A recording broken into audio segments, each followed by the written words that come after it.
I was 25, full-time job, 3 years of rent payments, and the morning I moved out, my mother stood in the driveway and told me everything in that room belonged to them. Not because I owed them money, not because I broke any rules, because 2 weeks earlier they gave me an ultimatum: become my older sister's free live-in nanny or pay triple my rent. My sister Martha is 28, 2 kids, no job, no plan, and a lifelong pattern of my parents bailing her out every time she crashes. When she got evicted, they paid her back rent. When her car got repossessed, they bought her another one. And when she needed a place to stay, temporarily, they moved her and the kids into my room without asking me. Then came the spaghetti dinner Thursday night, 6.3, 72 hours to decide. Watch her kids every morning before work, every evening after work, and every weekend she needed help for free. Or paid $1,200 a month. I didn't argue, I didn't cry. I opened my laptop and started looking for apartments. 2 weeks later, I had a lease, a studio, and a written 30-day notice taped to their fridge. I also had photos of every item I owned, plus receipts with serial numbers, because I knew exactly what they'd try to pull. Friday morning, 9 a.m., I showed up with a U-Haul and 2 coworkers. My dad blocked the driveway, my mom tried to claim my furniture, and I pulled out 5 years of receipts. They wanted a free nanny or triple rent, so I chose a third option. And when my mother said, "You can't just leave," I picked up my last box, walked past them, and said, "I just did." Let me back up because none of this came out of nowhere. I moved back home 3 years ago, right after college. The deal was simple. I'd pay $400 a month in rent while I saved up for my own place. Rent rate for a studio in our area was $12,000, so it seemed like a good arrangement. I got a job as an administrative assistant at a medical office. $42,000 a year, 8-5 Monday through Friday. I paid my rent on the 1st of every month. Never late, never missed. My parents loved to tell people they were helping me save money, and technically they were. In 3 years, I'd put away $38,000, but here's the thing they seemed to forget. I was still a tenant, I paid rent, I had receipts for every payment. That $400 a month wasn't charity. It was a transaction. Martha, on the other hand, never paid for anything. She's my older sister, 28, 2 kids, Tyler's 4, Emma's 2. Their dad hasn't been in the picture for over a year, and my parents have been catching her every single time she falls. 2 years ago, she got evicted from her apartment, $2,400 in back rent. My parents paid it, didn't ask her to pay them back, didn't set any conditions. Last year, her car got repossessed. My parents bought her a used sedan, just handed her the keys. She's moved back in with them 4 times in the past 3 years. Every time it's temporary, every time it lasts months. And every time she screwed up, my parents had the same line. Family pitches in for family, but here's what I noticed. When Martha needed help, it was always family pitches in. When I succeeded, when I got a promotion, when I saved another $1,000, when I stayed out of trouble and paid my bills on time. The response was different. It was, "What can you do to help your sister?" I was already babysitting Tyler and Emma some weekends, not as a job, just when Martha asked. She'd promise $20 or say she'd pay me next time, but next time never came. My parents noticed that. They noticed I had a steady job, no kids, a predictable schedule, and a bedroom big enough to hold 2 toddlers if they really needed to. They didn't see a tenant. They saw a built-in solution. A free nanny who was already living under their roof. I'd spent 3 years being the daughter who didn't need anything. And in this house, that made me the daughter who was expected to give everything. It all came to a head on a Thursday night 2 weeks before I moved out, 6:3 p.m. The kitchen table, spaghetti and garlic bread. My parents called it a family meeting, which should have been my first warning. We never had family meetings unless someone was in trouble. Martha was already sitting down when I got there, silent, picking at her napkin. Tyler and Emma weren't there. My parents had arranged for them to stay at a friend's house for the night. Strategic. My father cleared his throat, so he said, "We need to talk about the current situation." I put down my fork. "Martha's going through a difficult time," my mother said. "She needs support right now, and we think the best thing for everyone is if she stays here for a while with the kids." I nodded. I'd already assumed that was happening, it always did. "But here's the thing," my father continued, "your mother and I can't watch Tyler and Emma all day. We're not as young as we used to be, and Martha needs time to get back on her feet." I felt the conversation narrowing around me. "So we need you to pitch in," my mother said. She said it like it was the most reasonable thing in the world. "You don't have kids, you work normal hours. We're just asking for mornings before work, evenings when you get home, and weekends when Martha needs a break." That wasn't pitching in. That was full-time childcare around a full-time job. For how long, I asked. My father shrugged. However long it takes, a few months maybe. Martha finally spoke, barely above a whisper. It's just until I figure things out. I looked at her. She wouldn't meet my eyes. And what about my rent? I asked. That's when my mother's expression shifted just slightly. Well, she said, if you're living here and not contributing to the family, it doesn't seem fair that you pay so little. My father leaned forward. We've been thinking about this. If you can't help out with the kids, your rent's going up to $1,200 a month. I blinked. $1,200, I stared at them. $1,200 a month. To live in my childhood bedroom while working full-time and raising someone else's kids for free. It's not raising them, my mother said quickly. It's helping family. Or, my father added, you keep paying $400 but you help with Tyler and Emma, mornings, evenings, weekends, whatever Martha needs. I could feel my pulse in my throat. This wasn't a family meeting, this was an ambush, so I'm either a free nanny or I pay triple rent. We prefer to think of it as contributing, my mother said. Her voice had that tight, controlled quality she used when she was done negotiating. I looked at Martha again. She was still staring at her lap, twisting that napkin into a tight rope.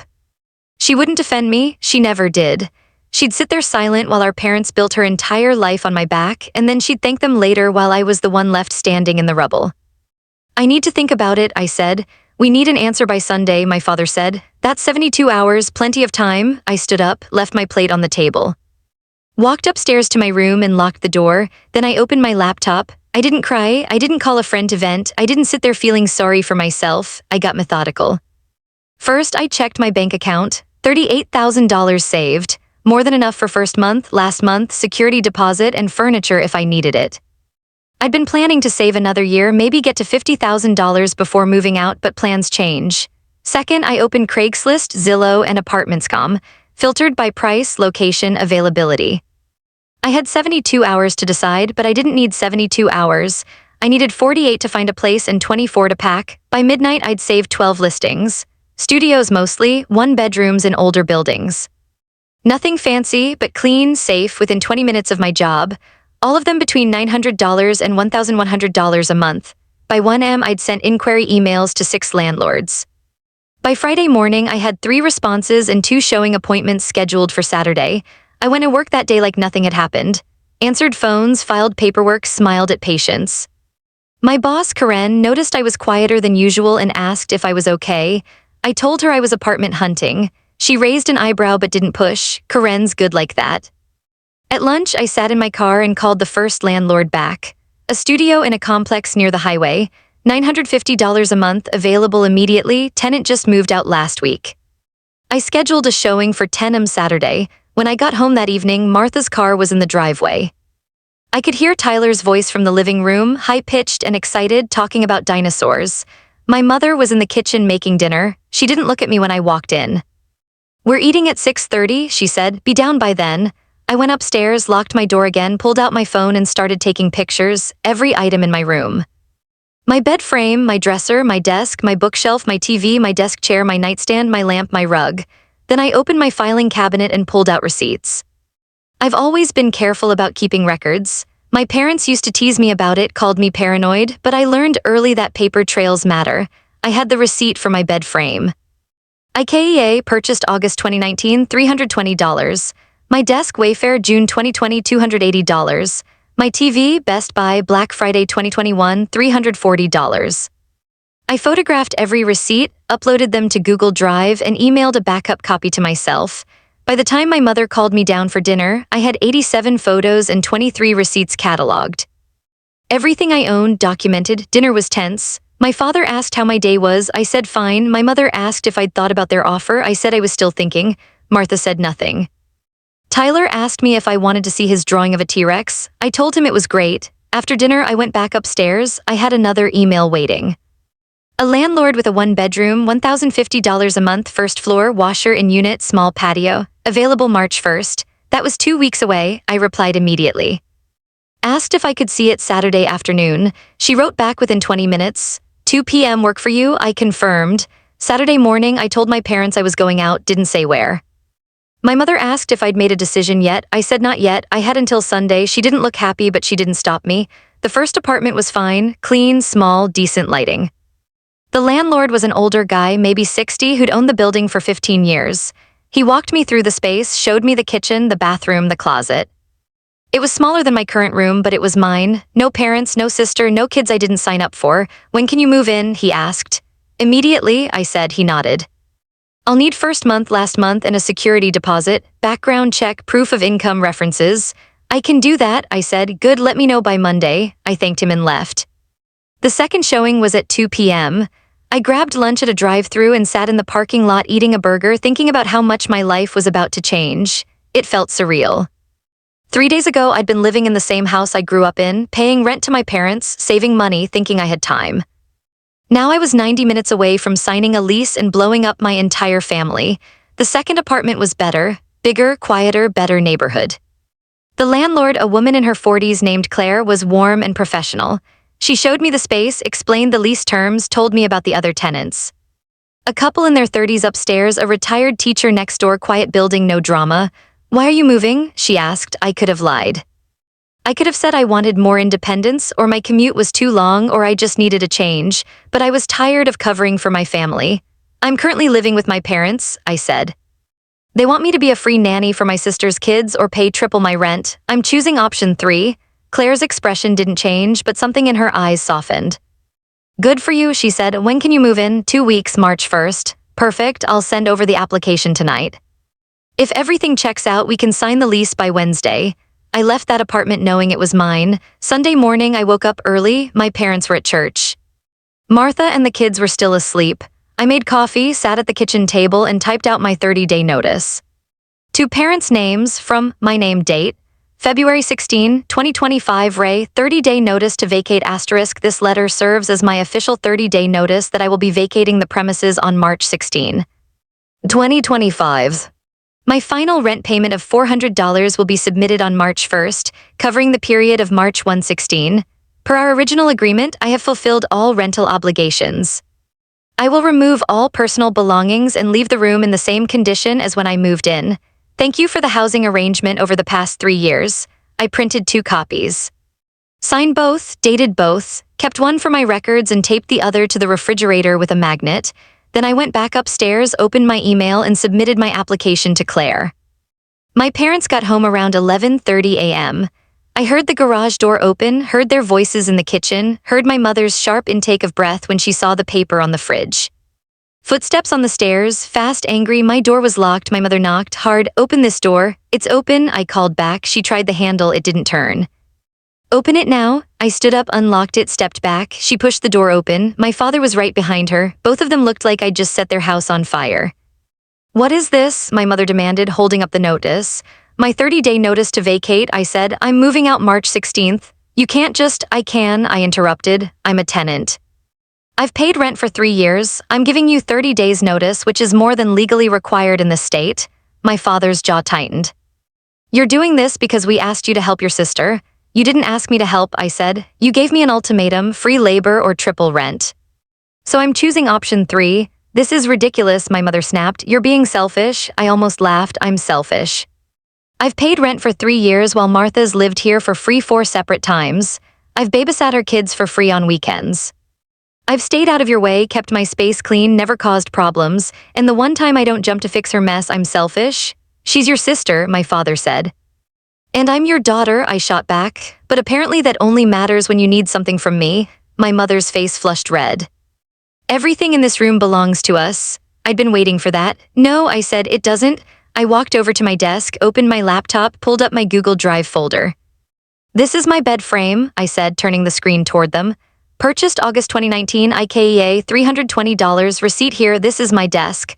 Wayfair, June 2020, $280, this is my dresser. Target, September 2019, $190. My TV, my chair, my nightstand, my bookshelf, my rug. I have receipts and serial numbers for every single item in this room. My mother stared at the screen. You want to claim my furniture? I continued. Go ahead, I'll call the police and show them the receipts. You want to keep me from moving my own property. That's theft, my father's expression shifted. He knew I had them.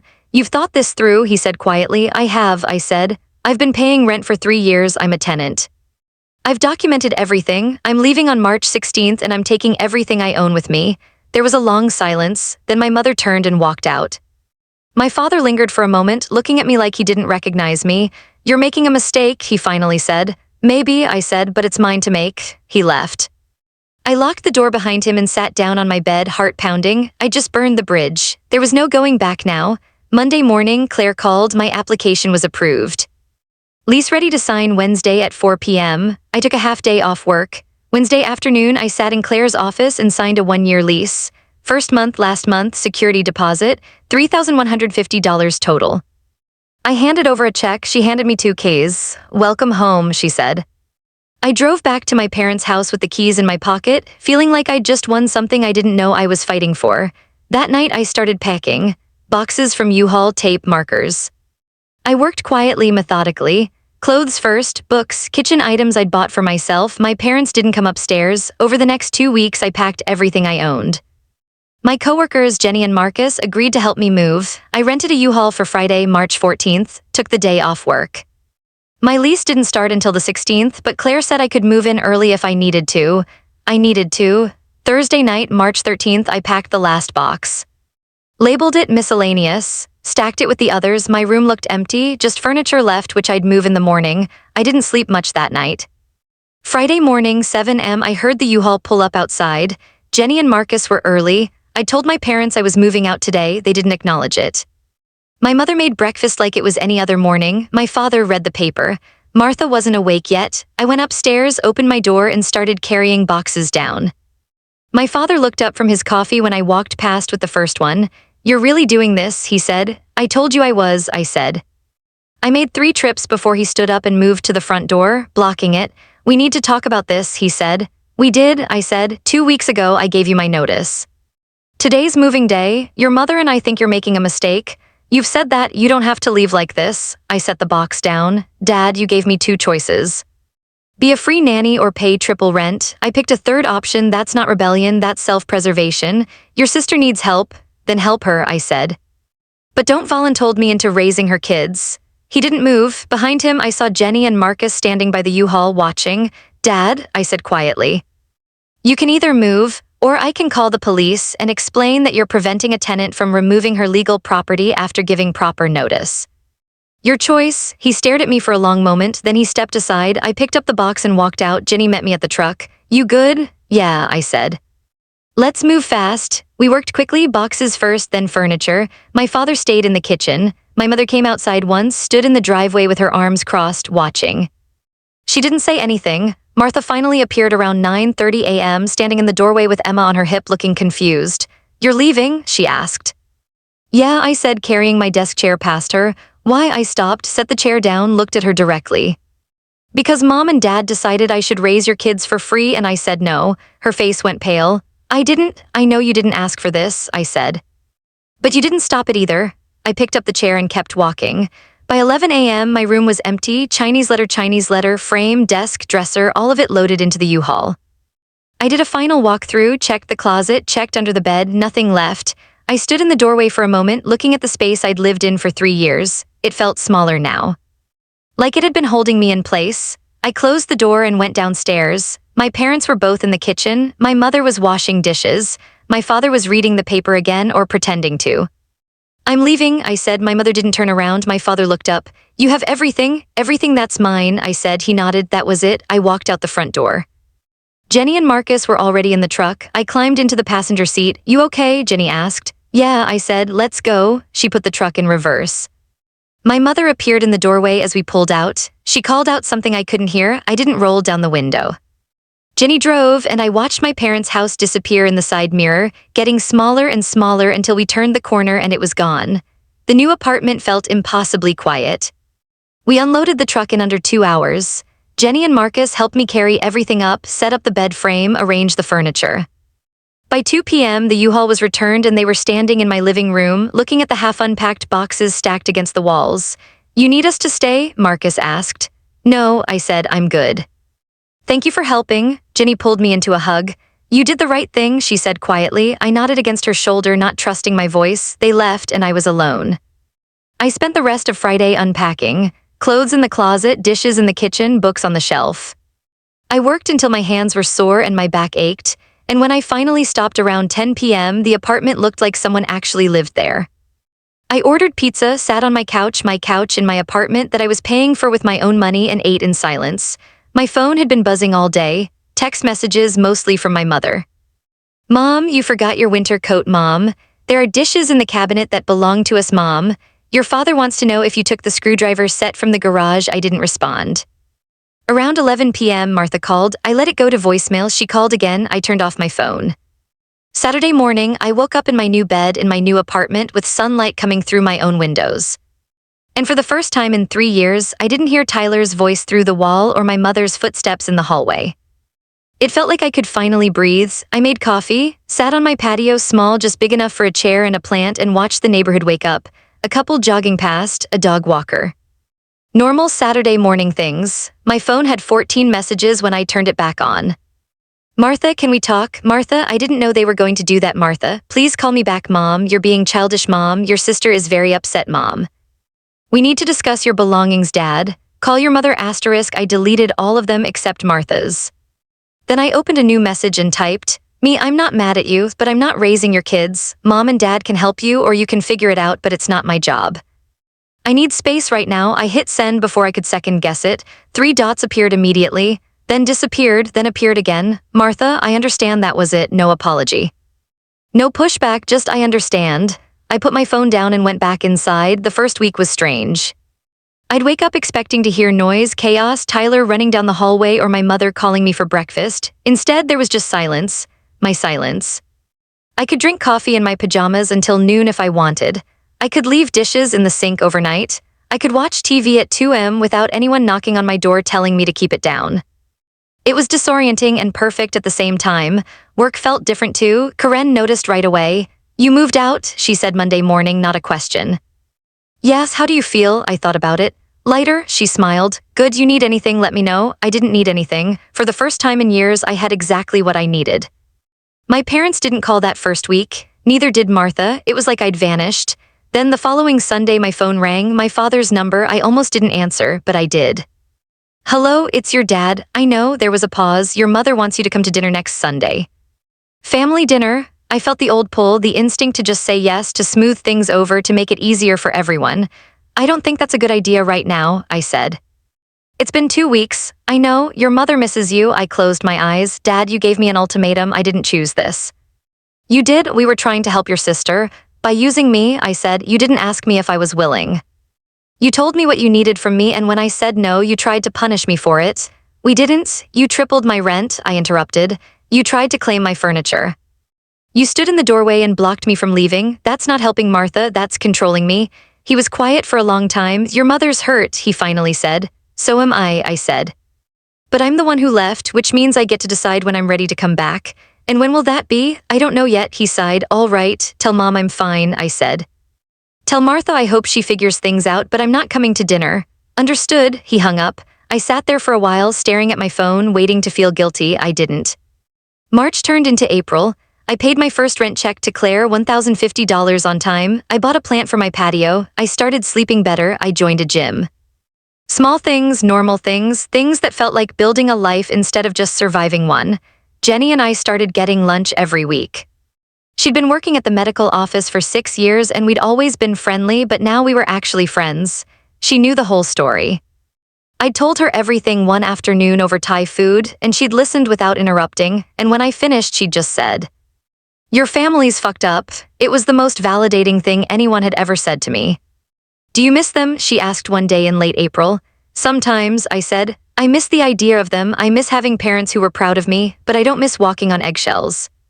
I don't miss being the backup plan. You're allowed to be angry, she said. I know. Are you? I thought about it. Yeah, I'm furious. I'm furious that they spent 3 years watching me save money and be responsible, and their first instinct was to use me. I'm furious that Martha gets to crash and burn over and over, and I'm the one expected to catch her.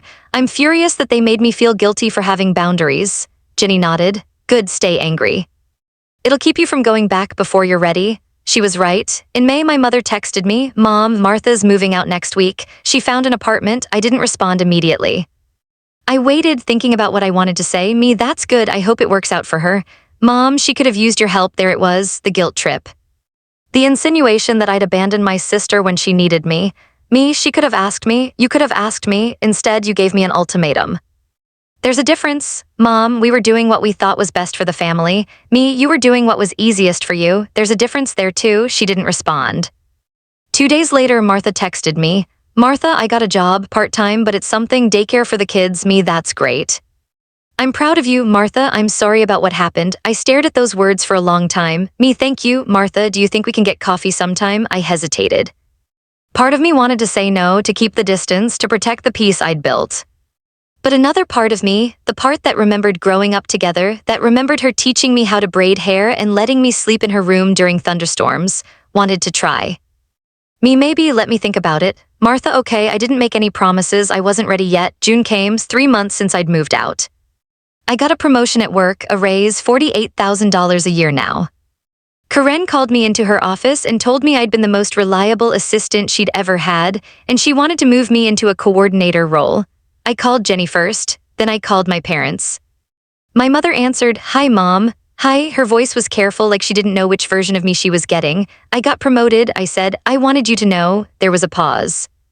Then quietly, That's wonderful, sweetie, congratulations. Thank you. Are you doing okay? Yeah, I said, I am. We miss you. I miss you too sometimes. Another pause.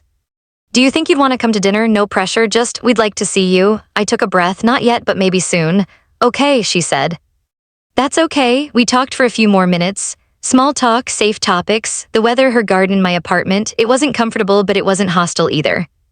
When we hung up, I felt something shift, not forgiveness exactly, not reconciliation, but maybe the beginning of something that could eventually look like that. July, 4 months out. I had coffee with Martha. We met at a Starbucks halfway between our apartments. She looked different, tired, but more put together than I'd seen her in years. Her hair was pulled back. She was wearing work clothes, a polo shirt with a daycare logo on it. Hi, she said when I sat down. Hi, we were quiet for a moment. I'm sorry, she said finally, for everything. For letting Mom and Dad do that to you, for not standing up for you, for taking advantage. I wrapped my hands around my coffee cup. Why didn't you say anything that night? At the dinner table, she looked down. Because I knew if I did, they'd stop helping me, and I needed the help. I needed somewhere to stay, someone to watch my kids. I was drowning and you were the life raft they threw me, and I just grabbed on. I didn't think about what it would cost you. It cost me my family, I said quietly. I know, her voice cracked. I know, and I'm so sorry. I believed her. That was the hardest part. I believed she was sorry, but I also knew that if it happened again, if she was drowning again, she'd grab whatever life raft they threw her. I can't be that person for you, I said. I can't be the one you lean on every time things fall apart. I understand, she said. I'm trying to do better, the job's helping, the kids are in daycare during my shifts, I'm seeing a therapist. Mom and Dad are still helping with rent, but I'm paying utilities and I'm working toward being fully independent. That's good, I said. I mean that, she nodded. I don't expect you to forgive me right away, I just wanted you to know I'm trying. We talked for another hour, about her kids, about her job, about the apartment she'd found. It wasn't easy, but it was honest. More honest than we'd been in years. When we left, she hugged me, I hugged her back. Can we do this again, she asked. Yeah, I said. We can do this again. August, 5 months. I went to dinner at my parents' house. I told them I'd come for an hour, no overnights, no commitments beyond that. My mother cooked pot roast, my favorite. My father set the table. Martha wasn't there, she had the kids that night, but it was just the 3 of us and that felt right. We didn't talk about the ultimatum. We didn't talk about the move. We talked about work, about the weather, about my mother's garden and my father's golf game, surface-level things. But at the end of the night, when I was getting ready to leave, my mother stopped me at the door. I'm sorry, she said, her eyes were red. I'm sorry for what we did. For making you feel like you had to choose between helping family and having a life. That wasn't fair. My father was standing behind her. He nodded. We were wrong, he said. We should have asked. We should have respected your boundaries. I felt something in my chest loosen. Thank you, I said. My mother reached out hesitant and I let her hug me. Can you forgive us? She whispered. I'm working on it, I said, but yeah, eventually. She pulled back, wiping her eyes. That's all I can ask for. I drove home that night with the windows down, warm summer air filling the car, and I felt something I hadn't felt in months. Not relief exactly, not happiness, but peace. The kind that comes from knowing you made the right choice, even when it was the hardest one. September arrived, 6 months since I'd moved out. Half a year of living on my own, paying my own bills, making my own decisions. My savings account had taken a hit with the move. First month, last month, security deposit, furniture I'd needed to buy, but I was rebuilding. slowly, steadily, the same way I did everything. Karen pulled me aside one afternoon at work. I'm putting together a training program for new coordinators, she said. I want you to lead it, it's more responsibility, but there's a pay bump. Interested? Absolutely, I said. She smiled. I knew you would be. You've come a long way this year. I had, not just at work, in every part of my life. That weekend, Martha invited me to Tyler's 5th birthday party. It was at a park, just family and a few of his preschool friends. My parents were there. It was the first time we'd all been together since I'd moved out. Tyler ran up to me the moment I arrived, dinosaur toy in hand. Aunt Claire, look. It's a Brachiosaurus. That's so cool, I said, crouching down to his level. Is he your favorite? Yeah. He's got a long neck. Emma toddled over, holding a juice box, and wrapped her arms around my leg. Hi, she said shyly. Hi, Emma. I picked her up, settled her on my hip. She was heavier than I remembered. Martha walked over, smiling. They missed you. I missed them too, I said, and I meant it. I'd missed the kids. I'd never been angry at them. They were just kids caught in the middle of adult dysfunction. The party was nice. Simple, cake, presents, kids running around screaming. My mother kept glancing at me like she was afraid I'd disappear. My father made small talk about work. We were all trying in our own awkward way. At one point, Martha pulled me aside. Thank you for coming, she said. Of course, I mean it. After everything, you didn't have to. They're still my nephews, I said, and you're still my sister. She nodded, eyes shining. I'm really trying. I know I screwed up. I know I have a long way to go, but I'm trying. I can see that, I said. Keep going. We stood there for a moment, watching Tyler chase his friends around the playground, Emma sitting in the grass pulling up dandelions. Do you think we'll ever be okay again? Martha asked quietly. All of us? I thought about it. I don't know if we'll ever be what we were, but maybe we can be something better. Something more honest. She looked at me. I'd like that. Me too. October, 7 months, I hosted Thanksgiving at my apartment. It was a small space, barely big enough for the 5 of us, me, my parents, Martha, and the kids, but I'd invited them anyway. I'd spent 3 days preparing, roasting a turkey in my tiny oven, making sides, setting up a folding table in my living room. My mother brought rolls. My father brought wine. Martha brought a pie she'd made herself, which shocked everyone. I've been practicing, she said defensively when we all stared at it. It was lopsided and the crust was a little burnt, but it tasted fine. We ate dinner crammed around my table, Tyler and Emma in booster seats, my parents sitting shoulder to shoulder. It was chaotic and loud and imperfect. It was also the first holiday I'd hosted in my own place, with my own rules on my own terms. After dinner, while Martha was putting the kids down for a nap in my bedroom, my mother helped me wash dishes. This is a nice place, she said, drying a plate. You've done well for yourself. Thank you. She was quiet for a moment. Then, I'm proud of you. I should have said that more. I looked at her. You should have. I was always so focused on Martha, she continued. She needed so much help and you never seemed to need anything. You were always so capable, so independent. I thought you didn't need me. I did need you, I said. I just needed you differently. I needed you to see me, not just as the daughter who had her life together, but as a person who was working really hard to keep it together. I needed you to ask what I wanted, not just tell me what you needed. She set down the dish towel. I'm sorry. I'm so sorry I didn't see that. I know. Can I ask you something? Yeah, do you regret leaving? I thought about the question. Thought about the last 7 months, the silence of my apartment, the freedom of making my own choices, the slow rebuild of my relationship with my family on my terms. No, I said, I don't. Leaving was the best decision I ever made, not because I wanted to hurt you, but because I needed to figure out who I was outside of being the dependable daughter, the one who always said yes. The one who fixed everyone else's problems. And did you figure it out? I smiled. I'm getting there. She pulled me into a hug, and this time I didn't hesitate. I hugged her back. When everyone left that night, my apartment felt emptier than usual, but it was a good kind of empty. The kind that meant I'd filled it with people I loved and they'd left, and I was okay with that.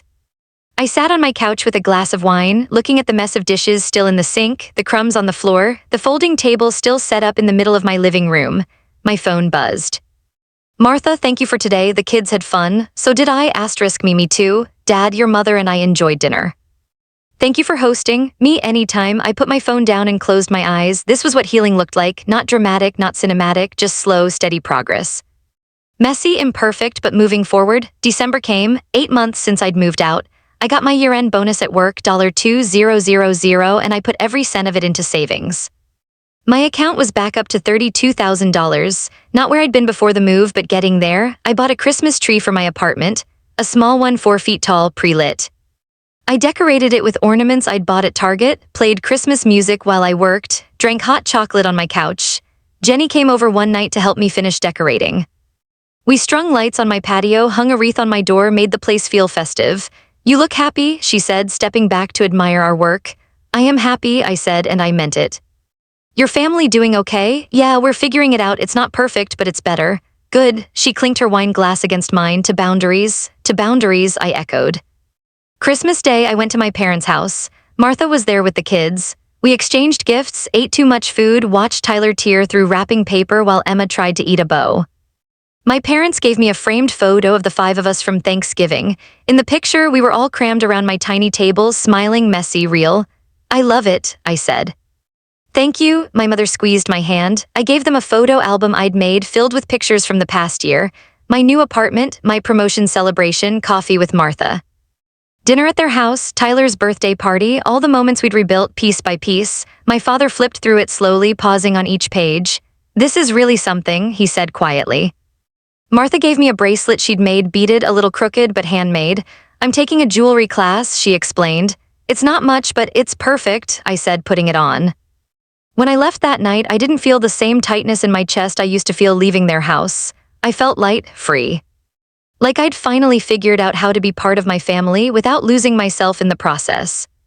1 year later, February 2026, I woke up on the anniversary of my move-out day and made coffee, just like I did every morning. Sat on my patio now with 2 plants and a small bistro table and watched the sun come up. My phone buzzed with a text. "Martha, happy 1-year move-out anniversary." "I know that's a weird thing to celebrate, but I'm proud of you." I smiled. "Me, thanks, proud of you too." She'd kept her job at the daycare. She'd been living independently for 8 months now. My parents still helped her with rent sometimes, but she was paying most of her own bills. She was seeing a therapist. She was showing up to family dinners on time. She was trying. That afternoon, Karen called me into her office. "Sit down," she said. "I have news." I sat. "We're opening a second location. I want you to manage the administrative team there. Full benefits, $62,000 a year. It's a big step up. You interested?" I stared at her. $62,000, you've earned it." "Yes," I said. "Absolutely yes," she grinned. "Start date is April 1st. That gives you 6 weeks to train your replacement." I walked out of her office in a daze, called Jenny immediately. "Holy shit," she said when I told her. "You're going to be my boss?" "Technically, yes." "I'm so proud of you." That night I called my parents. "I got promoted again," I said, "managing a whole team, $62,000 a year," my mother gasped. "Sweetheart, that's incredible. We should celebrate," my father said. "Dinner this weekend?" "Yeah," I said, "I'd like that." When I hung up, I sat on my couch and looked around my apartment. My space, my life, built from scratch after I'd walked away from everything familiar. It hadn't been easy.